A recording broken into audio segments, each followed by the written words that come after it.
ഞങ്ങളെ ഏതെങ്കിലും ഒരു കോൺഗ്രസ് നേതാവിനെ പിടിച്ചുകൊണ്ട് തിരുവനന്തപുരത്ത് വന്നിട്ട് എന്റെ കുഞ്ഞമ്മേരെ മാപ്പിള ഇപ്പോഴും കോൺഗ്രസ് ആണ് സാറേ എന്ന് പറഞ്ഞാൽ ഇരിക്കുന്ന സ്ഥാനത്ത് തന്നെ നിർത്തിക്കളയുമെന്നൊരു തോന്നൽ ചില പോലീസുകാർക്കുണ്ട്.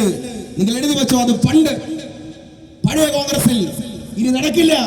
ഞങ്ങളുടെ കുട്ടികളെ തൊട്ടവന്മാർ ആരായാലും ശരി തന്നെ വട്ടിപ്പലിശ ഉൾപ്പെടെ ഞങ്ങൾ വരപ്പിച്ചില്ലെങ്കിൽ എഴുതി വെച്ചോ. എനിക്ക് പറയാനുള്ളതാണ്, മാറ്റി നിർത്തപ്പെട്ട ഗവൺമെന്റ് ഉണ്ടോ ഇവിടെ? ഇപ്പൊ കൃഷിക്കാരന് പണം കൊടുക്കാൻ നിവർത്തിയില്ല. എൻഡോസൾഫാൻ ബാധിതരായ കുട്ടികൾക്ക് കൊടുക്കാൻ പണമില്ല. നിങ്ങൾക്കറിയാം, രാജാവിന് KSRTC-കാരന് പണം കൊടുക്കാൻ നിവർത്തിയില്ല. പക്ഷെ രാജാവിന് ഇപ്പൊ കറങ്ങണം. എന്തിന് കറങ്ങണം? ഹെലികോപ്റ്ററിൽ കറങ്ങണം. രാജാവിന് കറങ്ങണം. നിങ്ങൾ പഴയ ഒരു സിനിമ കണ്ടിട്ടില്ലേ? അതിലെ ആ സിനിമയുടെ പേര് ഇങ്ങനെയാണ്, രാജാവിന്റെ മകൻ. രാജാവിന്റെ മകൻ. ഇപ്പൊ സിനിമ മാറി, പുതിയ സിനിമ റിലീസ് ആവുന്നുണ്ട്. എന്താണെന്നറിയോ? രാജാവിന്റെ മകൾ. രാജാവിന്റെ മകൾ. നിങ്ങൾക്കറിയാം സഖാക്കളെ, ബംഗാളിലെ CPM എങ്ങനെയാണ് തകർന്നെന്നറിയോ? അവിടെ ഒരു ചന്ദൻ ബസു, ജ്യോതി ബസു മരിക്കുമ്പോ മകൻ ചന്ദൻ ബസു പറഞ്ഞാലേ പെട്ടിക്കട തുടങ്ങാൻ പറ്റൂ. ചന്ദൻ ബസ് പറഞ്ഞാലേ റിയൽ എസ്റ്റേറ്റ് തുടങ്ങാൻ പറ്റൂ. ചന്ദൻ ബസ് പറഞ്ഞില്ലെങ്കിൽ ഫാക്ടറി തുടങ്ങാൻ പറ്റൂല. ചന്ദൻ ബസുവിന് മാസപ്പടി കൊടുത്തില്ലെങ്കിൽ അവിടെ ഒരു പെട്ടിക്കട പോലും തുടങ്ങാൻ പറ്റൂല. ചന്ദൻ ബസുവായിരുന്നു മാസപ്പടിയുടെ അവിടത്തെ ആശാൻ. എന്നാൽ ഇന്ന് കേരളത്തിലെ ചന്ദൻ ബസുവിന്റെ മറ്റൊരു രൂപം നിങ്ങൾക്കറിയാം. പാലക്കാട് ജില്ല ഏറ്റവും കൂടുതൽ CPM-ന് വളക്കൂറുണ്ടായിരുന്ന ഒരു മണ്ണായിരുന്നു.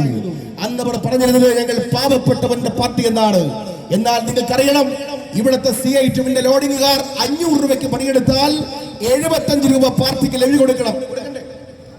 500 രൂപയ്ക്ക് പണിയെടുത്താൽ 75 രൂപ പാർട്ടിക്ക് ലഭ്യ കൊടുക്കണം, പാലക്കാട് ജില്ലയിൽ ഉൾപ്പെടെ. എന്റെ ചോദ്യം, രാജാവിന്റെ പൊന്നുമോൾ വീട്ടിലിരിക്കുകയാണ്.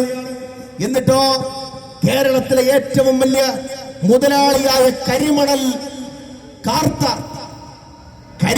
കാർത്തയുടെ കയ്യിൽ നിന്നും 1,72,00,000 രൂപ വെച്ച് ഒരു സേവനവും കൊടുക്കാതെ രാജാവിന്റെ മകൾ മാസപ്പടി പറ്റിക്കൊണ്ടിരിക്കുകയാണ്. എന്ന് പറഞ്ഞാൽ നിങ്ങൾക്ക് എന്ത് മനസ്സിലായി?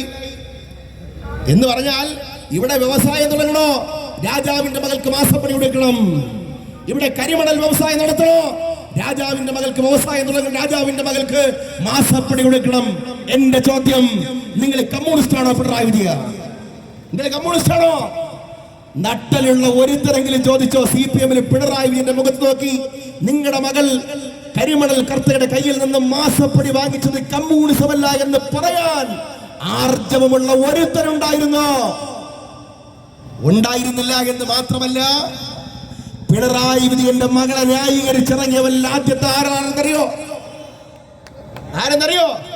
നിങ്ങളെ തൊട്ടപ്പുറത്തെ നേതാവ് AK ബാലൻ. ഇയാളുടെ പാരമ്പര്യം തന്നെ നമുക്ക് അവഹേളനമായി തോന്നുകയാണ്. പിണറായി വിജയന്റെയും മകളെയും ന്യായീകരിച്ച് AK ബാലൻ വെട്ടി തീരാറായ ഷവർമയിലെ ഇരുമ്പ് കമ്പി പോലെയായി കേരളത്തിൽ. നിങ്ങൾ ആലോചിക്കണം, AK ബാലന്റെ ഒക്കെ ഗതികേട്. പിണറായിയുടെ മകളെ ന്യായീകരിച്ചാലേ കേരളത്തിൽ CPM-ൽ നിലക്കാൻ പറ്റുള്ളൂ. ഇതാണ് കേരളം. നിങ്ങൾക്കറിയാം, എല്ലാ മേഖലയും അവർ തകർത്തില്ലേ? പണ്ട് ഉമ്മൻചാണ്ടി ഭരിച്ചിരുന്നപ്പോ 19 രൂപ ഉണ്ടായിരുന്ന അരി 19 രൂപ 50 പൈസയായി. 19 രൂപയുടെ അരി 19 രൂപ 50 പൈസയായപ്പോ DYFIയുടെ മുദ്രാവാക്യം എന്താണെന്നറിയോ? അരി എവിടെ ഉമ്മൻചാണ്ടി? അരി എവിടെ ഉമ്മൻചാണ്ടി?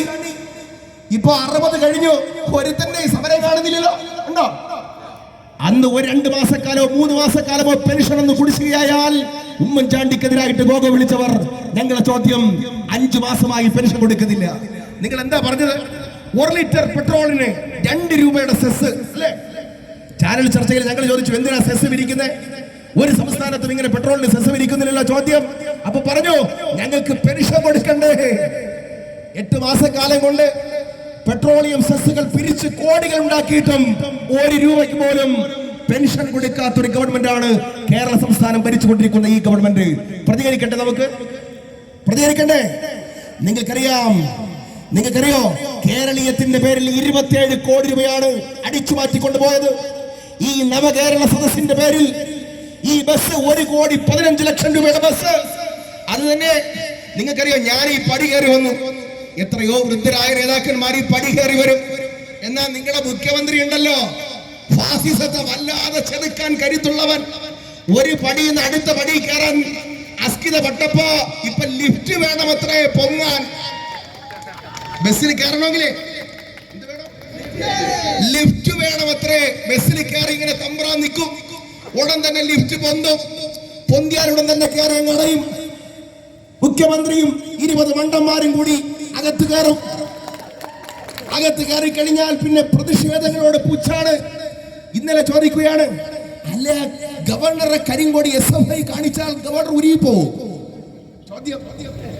ഈ ചോദ്യം പത്രക്കാർ ചോദിച്ചു. അപ്പൊ സാറിനെ കരിങ്കൊടി കാണിച്ചപ്പോ സാറിരുന്ന് ഉരുവിയതോ? SFIക്കാര് ഗവർണറെ കരിങ്കൊടി കാണിച്ചാൽ ഗവർണർ ശരിയല്ല. എന്നാൽ മുഖ്യമന്ത്രിക്കെതിരായി ഒരു കറുത്ത കൊടി ഇങ്ങനെ വീശിയാൽ തമ്പ്രാൻ കിടുങ്ങുമത്രേ. കുറെ ഗൺമാന്മാർ ഇപ്പൊ ഇറങ്ങിയിട്ടുണ്ട്.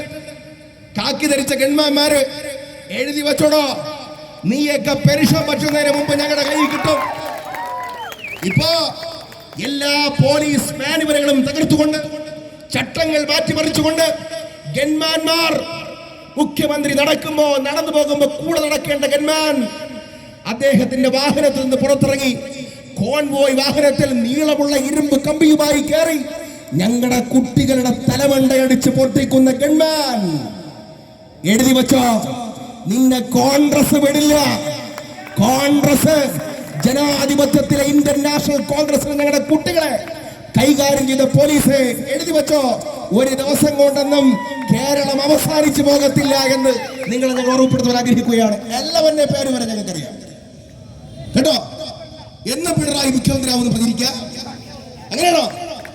വരട്ടെ, നിങ്ങൾക്കൊരു തോന്നലുണ്ട്, ഞങ്ങൾ അധികാരത്തിൽ വരുമ്പോ ഞങ്ങളുടെ ഏതെങ്കിലും ഒരു കോൺഗ്രസ് നേതാവിനെ പിടിച്ചുകൊണ്ട് തിരുവനന്തപുരത്ത് വന്നിട്ട് എന്റെ കുഞ്ഞമ്മേരെ മാപ്പിള ഇപ്പോഴും കോൺഗ്രസ് ആണ് സാറേ എന്ന് പറഞ്ഞാൽ ഇരിക്കുന്ന സ്ഥാനത്ത് തന്നെ നിർത്തിക്കളയുമെന്നൊരു തോന്നൽ ചില പോലീസുകാർക്കുണ്ട്. നിങ്ങൾ എഴുതി വെച്ചോ, അത് പഴയ കോൺഗ്രസിൽ ഇനി നടക്കില്ല. ഞങ്ങളുടെ കുട്ടികളെ തൊട്ടവന്മാർ ആരായാലും ശരി തന്നെ വട്ടി പലിശ ഉൾപ്പെടെ ഞങ്ങൾ വരപ്പിച്ചില്ലെങ്കിൽ എഴുതി വെച്ചോ, ഞങ്ങൾക്ക് പറയാനുള്ളതാണ്. ഞങ്ങൾക്ക് സഹിക്കാവുന്നതിന് പരിമിതിയുണ്ട്. നിങ്ങൾക്കറിയാം, ഞങ്ങളുടെ കുട്ടികളെ അടിച്ചു. അവസാനം കൊല്ലത്തെത്തിയപ്പോ, ഇന്നിപ്പോ കൊല്ലത്തെത്തിയല്ലോ, കരുനാഗപ്പള്ളി എത്തിയപ്പോ നമ്മുടെ കുട്ടികളെടുത്ത് നമ്മൾ പറഞ്ഞു പ്രതിരോധിക്കുക. എന്താണ് നിങ്ങളോടും ഞങ്ങൾക്ക് പറയാനുള്ളത്? അടിയും കൊണ്ടോടണ്ട, ഒരുത്തരും അടിയും കൊണ്ടോടാൻ നിൽക്കണ്ട, പ്രതിരോധിക്കണം. ഇന്ന് കരുനാഗപ്പള്ളിയിൽ പ്രതിരോധിച്ചപ്പോ 5 DYFIക്കാരന്മാരാണ് ആംബുലൻസിൽ കയറ്റി വിട്ടിട്ടുള്ളത് കേട്ടോ. അയ്യോ എന്നെ അടിച്ചേ കണ്ടോ, ടിവിയില് എന്നെ അടിച്ചു കൊന്നേ. എഴുതി വെച്ചോ, കോൺഗ്രസ് ഒരുമിച്ച് നിന്ന് പ്രതിരോധിക്കണം.